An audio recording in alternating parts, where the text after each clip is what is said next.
जीवनामध्ये गरज असतं अन्न वस्त्र निवारा. आणि जर तुम्ही गरीब घराण्यात जन्माला घेतला असाल तर तुम्हाला फक्त गरज असते की फक्त पोटाची, आणि तो माणूस पोटासाठी काही करू शकतो.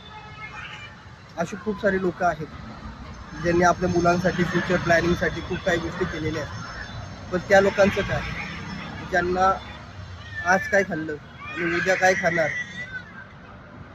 त्यांचा प्रॉब्लेम असतो. उद्या काय होईल. एक तुम्हाला व्हिडिओ दाखवतो, तुम्ही बघा. हे बघू शकता,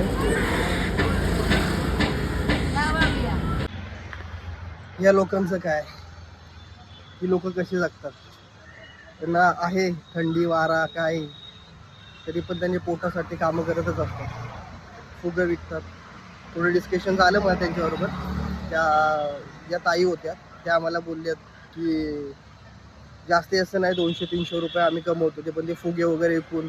आणि त्यांचं जे बाळ आहे छोटं बाळ, त्यांना म्हणजे जेवण वगैरे कसे बनवतात तर त्यांनी सांगितलं मला की जेवण वगैरेचं काय आम्ही इथेच बनवतो, जेवण वगैरे डाळ भात. नाही तर कोणी हेल्प करतं त्यांना, कोणी जर राहिलेलं खाणं वगैरे असेल तर देतात ते लोक होते. पण अशी लोक खूप कमी आहेत जी लोकांना हेल्प करतात. जर तुम्हाला अशी कुठे लोक दिसलीत तर तुम्ही त्यांना हेल्प करा, सपोर्ट करा त्या लोकांना. कारण त्यांचं जीवन खूप वेगळं आहे. ती बोलते की मी कुठं राजस्थानवरून आलेले होते ते लोक, आणि राजस्थानवरून इकडं आलेत ना, त्यांना राहण्याची सोय आजचं खाऊ की उद्या भेटेल की नाही ह्याचा पण प्रॉब्लेम आहे. तर अशा लोकांना मदत करा. भेटूयात आपण नवीन व्हिडिओमध्ये. थँक्यू.